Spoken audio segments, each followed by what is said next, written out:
Spurs' Europa League campaign so far this season? I've enjoyed it a lot.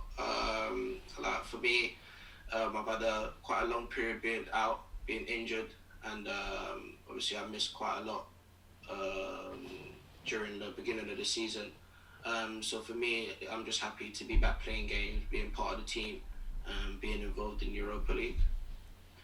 And what's the morale like amongst the squad? Top of the Premier League table, and win tomorrow night and you'll win the group in the Europa League as well. Yeah, obviously coming back off that win on Sunday against Arsenal, obviously everyone's happy, everyone's excited. But we have a job tomorrow, a job that we need to win to top the group, to make sure we send a statement out to the teams in the Europa League. So our main objective is focusing on tomorrow, making sure we win the game and top the group. Cheers, James. Go to Carve at Sky next. Carve. Hi there. If I could just ask you two questions. The first one, just about the game at PSG last night. I just wanted to ask you what you made of the events there, and if you were in a similar position yourself, would you want to walk off the pitch with your teammates? I think what happened yesterday goes to show that players and the teams are taking racism seriously, and I think what they done was very good from both sides to support those who were in the incident, even PSG who didn't know what happened, but for them to do that, it was amazing from both sides. Obviously now it's down to UEFA to deal with the situation and find out exactly the details of what happened.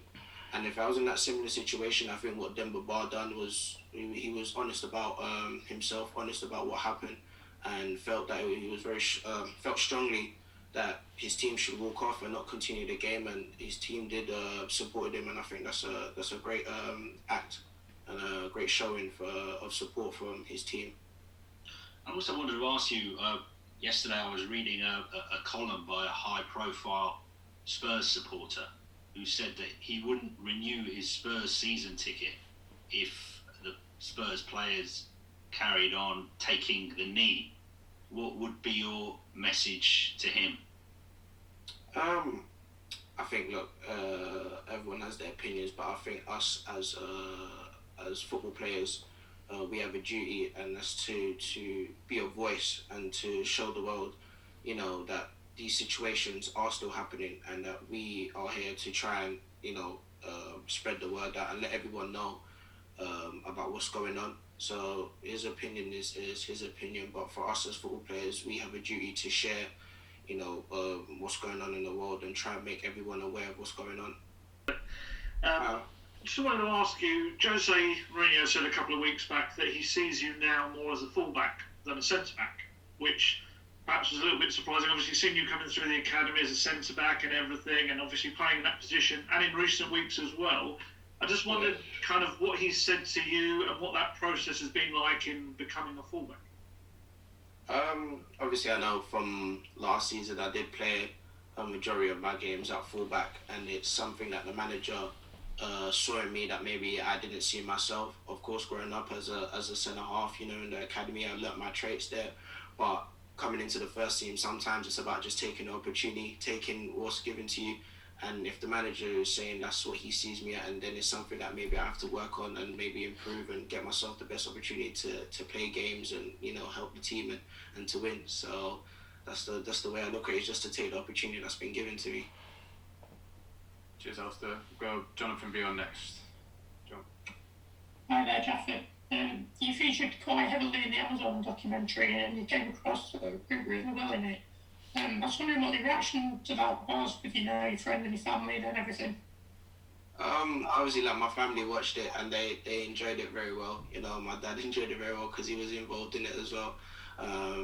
My friends and sometimes even local people that I see, and they recognize me, and they tell me that they've watched the documentary. So it's really nice, and I appreciate all the messages, all the support.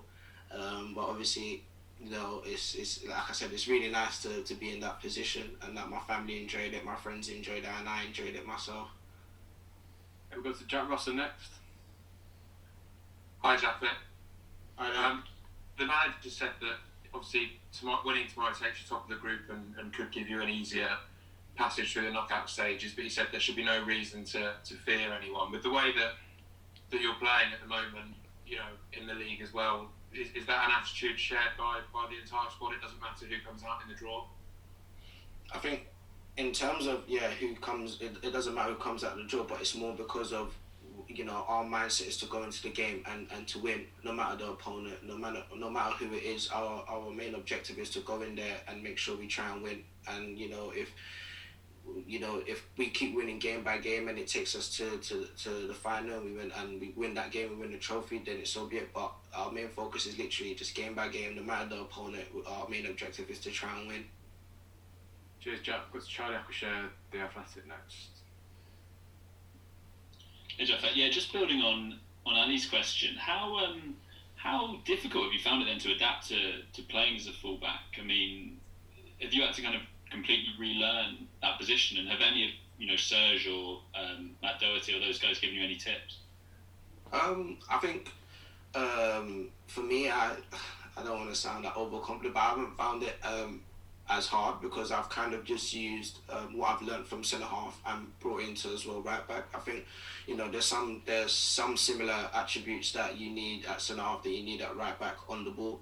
I think obviously there's certain things that are different at right back where you might have to run more, you might have to defend 1v1 more, but I think those are all things that as a centre half you still need because you might be in that situation. So for me, I've just like you said, got help from people. Even last season with Jan, who was a centre half at times, played left back, so he was able to help me in that.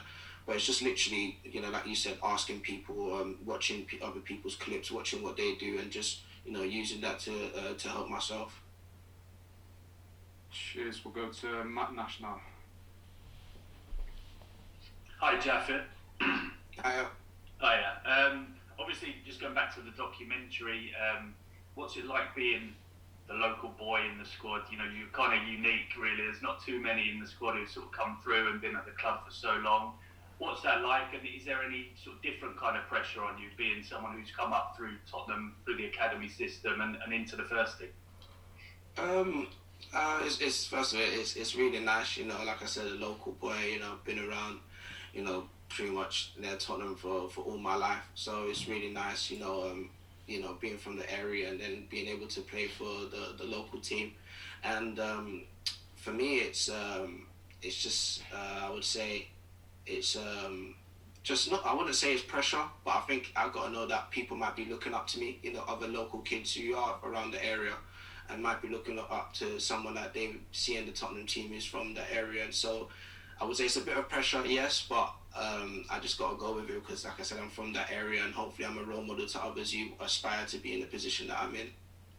Cheers, Matt. We've got three more. We're going to go Dan Carrier and then we're going to go to Omer and then Barcline Sports. So we'll start with Dan. Should be on mute. Sorry, you're right. Hi, Japhet. Hi, Dan. Hi there. Thanks for your time. This question kind of builds on the previous. Can you tell us the impact Nedum King has had working with defenders and how inspiring it is as a fellow homegrown player to have his experience and knowledge to draw on? I think it's very important, and I think it's helped a lot of the players, a lot of the defensive players.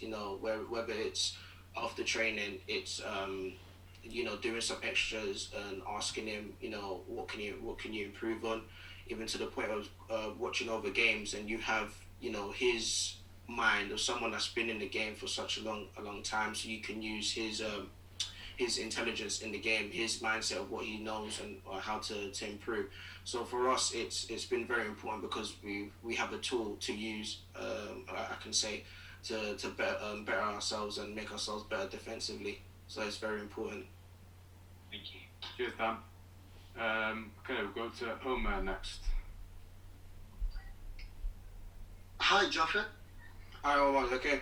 Yeah, I'm alright. Thank you very much.